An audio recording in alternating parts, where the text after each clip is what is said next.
Hey, what's up guys? Welcome to my YouTube channel. Today I'm gonna show you how to remove old rubbers off your rims and then install new ones. Now, I've installed my first tire yesterday and it took me nearly 2 hours. I've tried all kinds of strategies online and I found none of them were really perfect. So I first tried to drive my Jeep through the tire and it worked. However, I had to do that 20 times to break the bit off, and every time I have to park, get off the vehicle, reposition it, and then come back. Now that was a lot of effort, and I did scratch my rim a little bit, so I gave that up. Then I wanted to use a sledgehammer, hit the sidewall really hard to break the bit off. That didn't work really well because I'm breaking off these little sedan tires. The one I was doing yesterday was 205, 55 or 16. So the sidewall is very small and it's really hard to hit right at the edge without damaging the rims. So that wasn't an option for me. And then I remember I saw some YouTube video of someone setting up two pieces of 2x4s with a floor jack. Now I don't really have a floor jack, but I have a little trolley jack which is also 2.5 tons, so it's strong enough. And I decided to give it a try. Um, it didn't really work because it's too small. When I set up the whole thing, it kept tilting. So it got me thinking, am I forced to buy a tire changer? Because I don't really want to spend another at least $150 for a brand new floor jack. And just happened that a manual tire changer is on sale at Princess Auto for 60 bucks. Now that seemed to be a really good deal, and I was gonna go for it. So I started watching a YouTube video of how to use manual tire changer, and I figured out surprisingly, if you use it, there's no way to avoid scratching the rims. As a matter of fact, it will scratch all the edge around the rim, which is annoying, and I didn't want that. So at the time, am I forced to go to auto shop? Well, I refused to because it would actually embarrass me so much. Um, if you think about it, I decided to go for a DIY project and I failed, and I have to pay somebody else to wipe my ass. Now that would really embarrass me so much, so I had to come up with creative ways of doing this.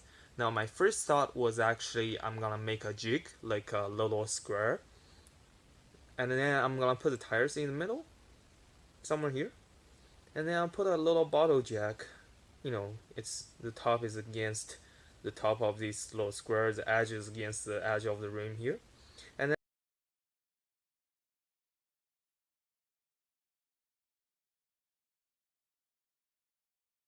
I'll jack it. When I'm doing that, that's gonna break the rim off, and I'm fairly confident that it will work. So I was gonna go for that, but then some better ideas came into my mind. Now I have some leftover lumbers in my garage, and all I need is a piece of 2x6 and another piece of 2x4. So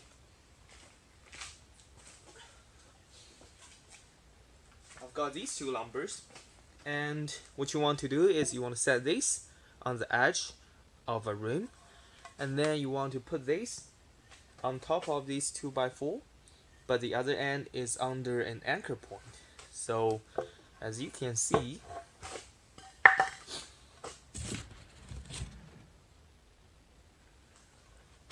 that piece of 2x4 is what I'm gonna use for my anchor point. Now you probably wonder what that is.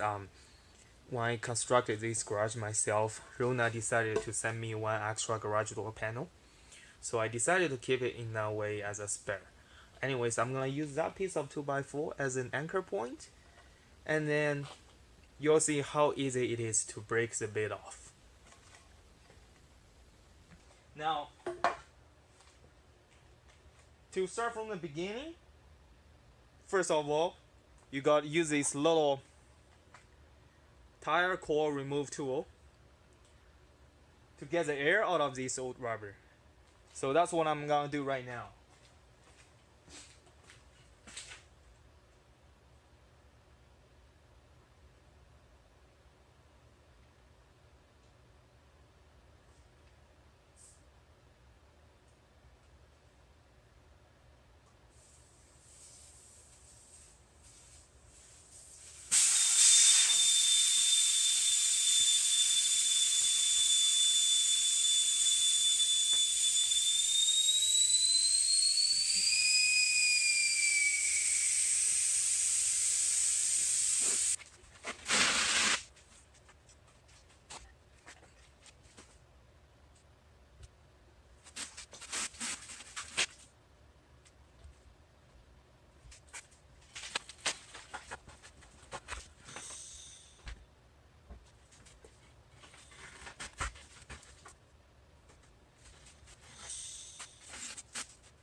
So as you saw, you just gotta walk around it and then it's there.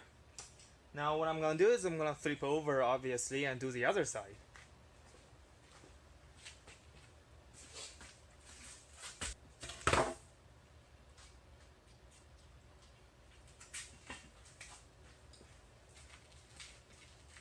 Now for whatever reason this side is really tight, so I'm just gonna use a little bit soapy water. It gets easier for me to remove all these rings.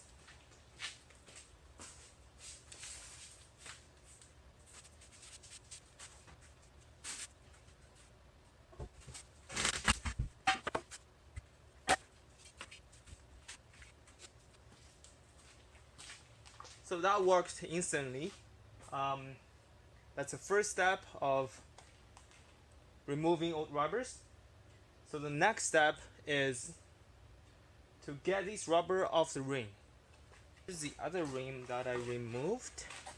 Now when you basically to install it and to remove it, anytime you want to make sure the edges of these rubbers sits inside this groove. Now normally the edge will be sitting here and here. To break it off, to move all these edges to here and here, that is called breaks a bit.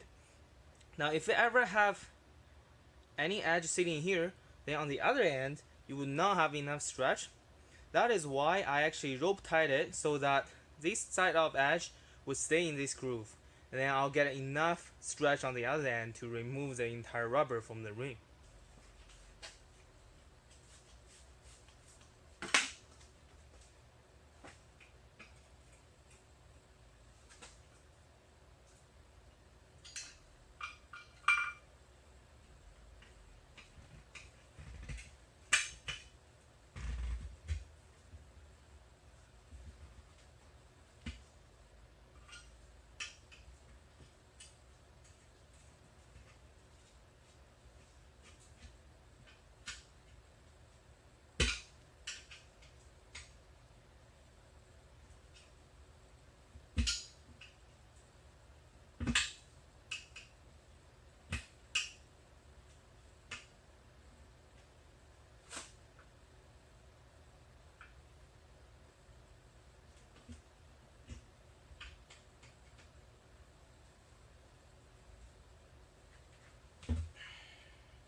Now we've just removed all these older rubbers, and then it's time to put in new ones.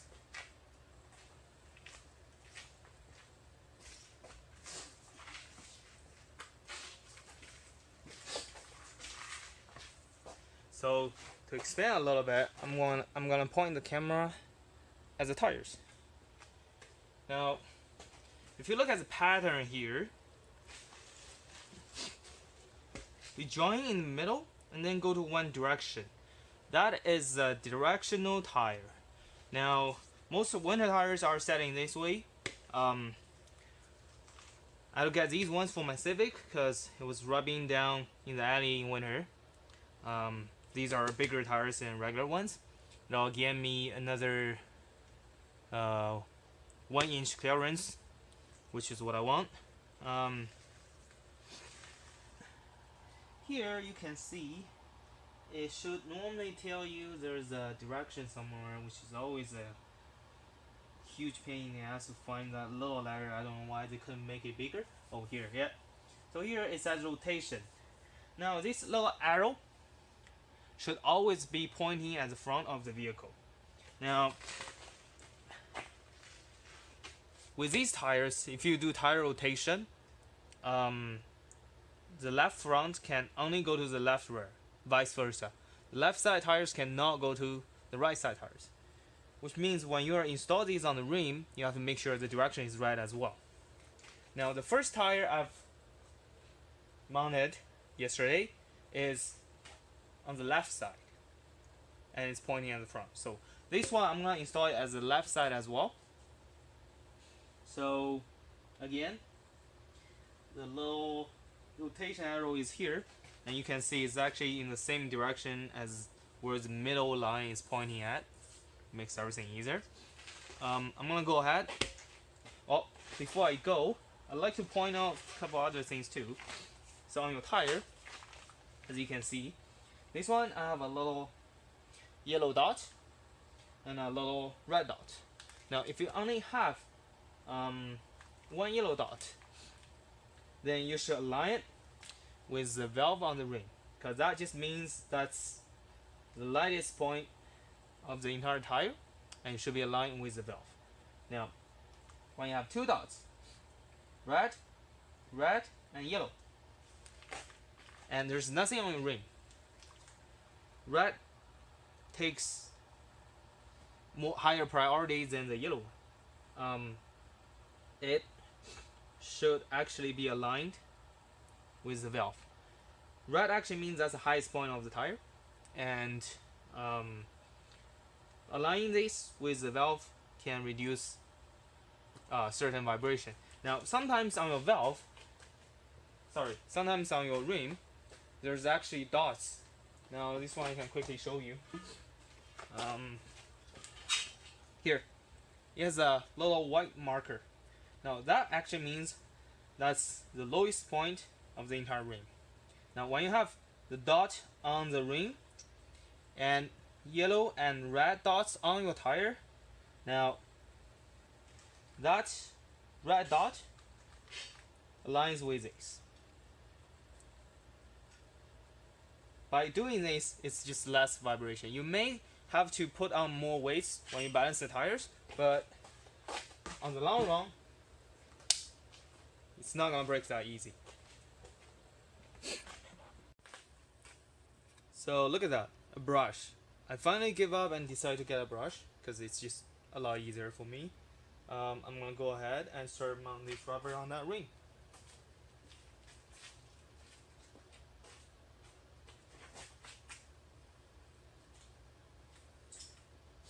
So I just finished these two tires for the left side. Now it's time to mount it as the way it should be on the right side.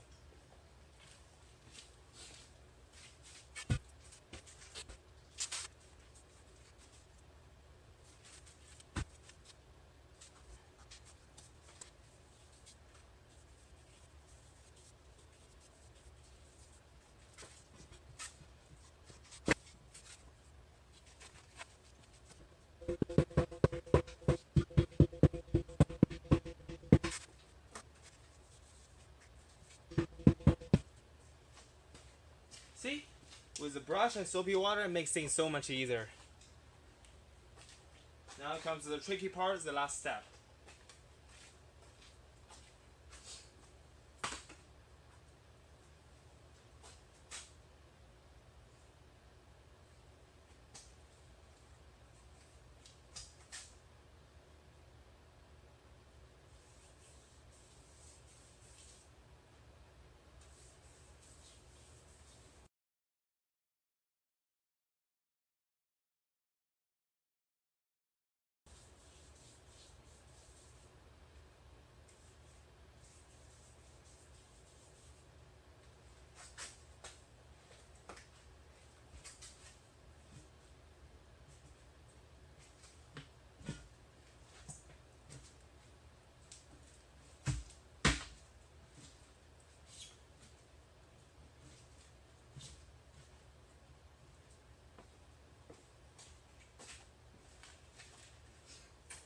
So a rope tie could be used in this step, but I find out a clamp is actually better. It's easier to use.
So by pushing down and applying this clamp, it's really keeping that edge inside the middle deeper groove so that I can get enough stretch on the other end.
So as you saw, first time I didn't get it ready all the way down in the groove, so I was fighting a little bit. So I came back and made sure this time, it's clamped tighter, that the edge really forms like a triangle, goes into the groove, and that was fairly easy. I didn't even try to fight it at all. So I'm gonna finish up the last one, and then I'll show you how to charge up all these tires.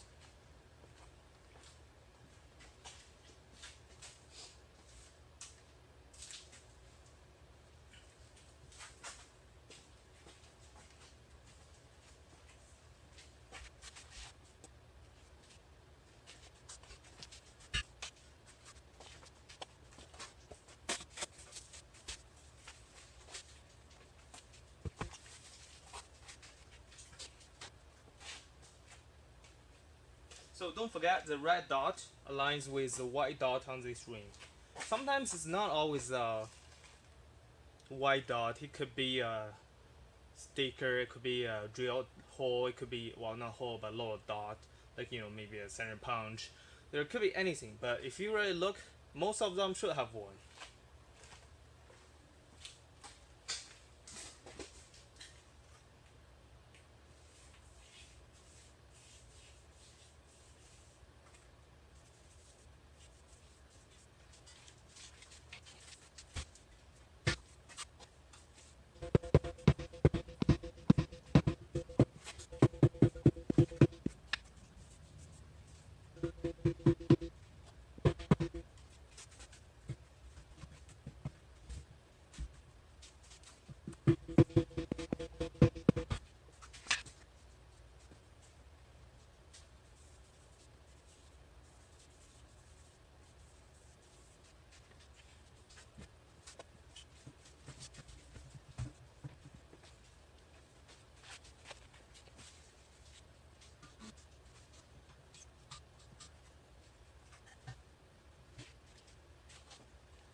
Okay, that was it for mounting rubbers on the tires.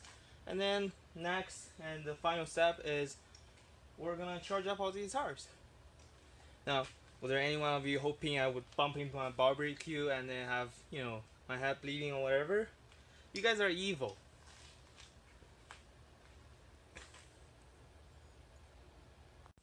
So I got my compressor charged up. I'm gonna explain a little bit on the tire charger here. So this is a closed flow tire inflator. It has this little pin has to be pushed down to give any air. Now it's doable, but it takes a long time if you install these tire coil and then try to charge it with these. Like, it takes a lot of effort, and you really want to make sure the seal is really good with the soapy water. So there's another better option, is you can get open flow connectors, which stay open all the time, and then you can charge the valve directly without the valve coil. Now, I don't have that, and I don't feel like I want to spend any money on that either. I've got these, basically a blow valve, right? And then I'm gonna feed this into the little hole, and it should seal pretty good, not 100%, but it should be enough to pop these tires and secure these edges into bits.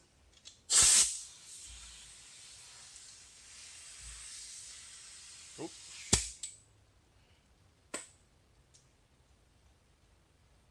Oh, okay, I see. So never even installed it right. I'm gonna have to apply a little bit Teflon tape, which I have plenty right here.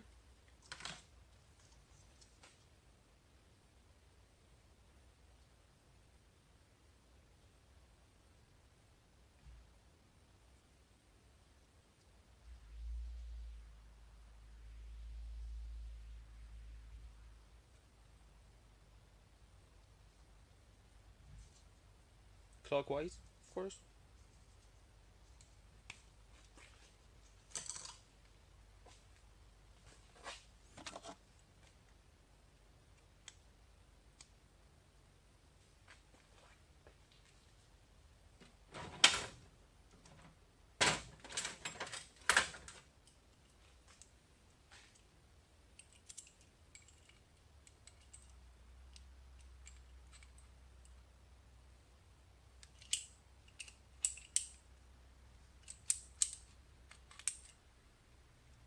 This is a retro wrench in case you ask.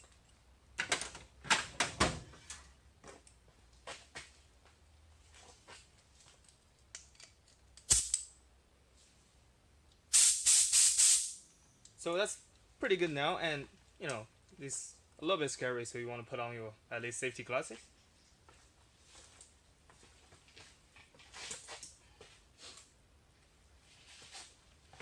And of course your best friend soapy water.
So you probably realize I didn't put the valve coil in there right away after it was mounted properly.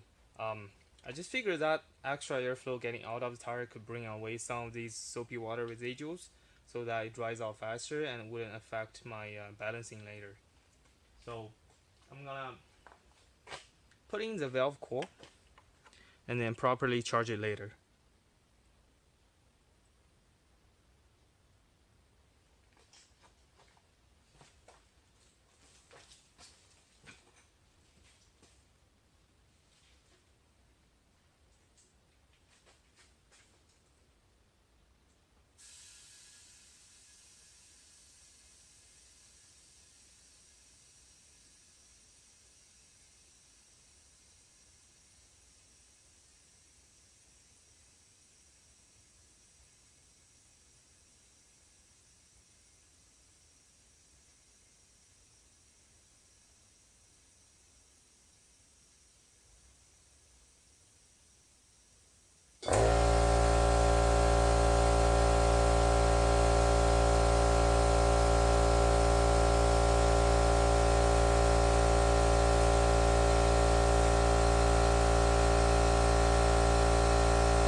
I know I said I was supposed to put on protectors to protect the edge. Now, I didn't, and of course there is a little bit scratch, so you can see bare metal.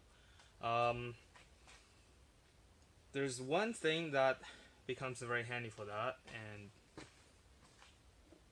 it is actually nail polish. Now, I always have a couple of bottles of these at home, mostly black, but I also have white, red, and clear. Now, these can do a lot of repairs, and it's gonna stick there forever.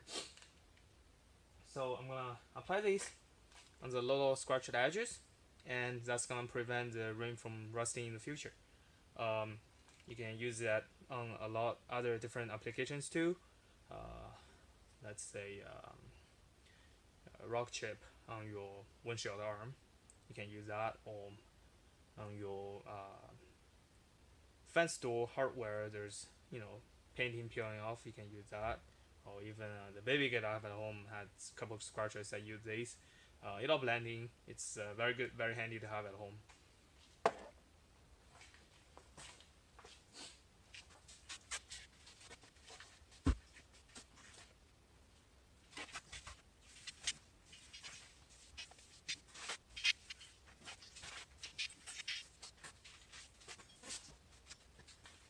So another way of brushing these is I actually found there's a little bit sand in there.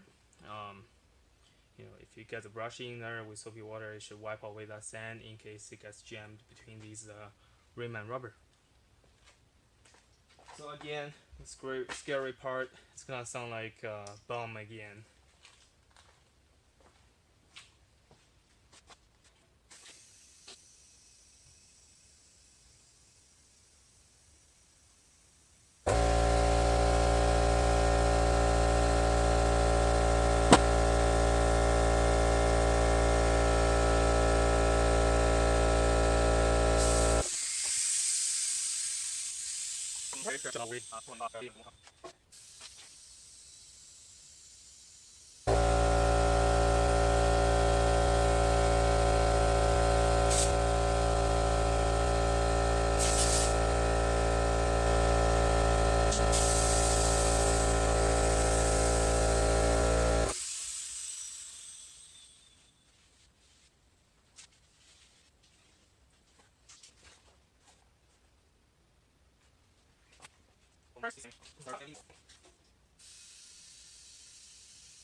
So that's it.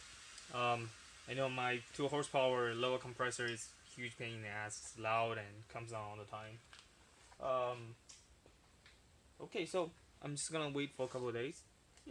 Let the soapy water dry, and then I'll start balancing on these tires. same thing. Everything is all manual. There's no machine wise. Um, I'm gonna post that later. So it's time to clean up all these tires with rubbing alcohol, and then patch up these little scratches.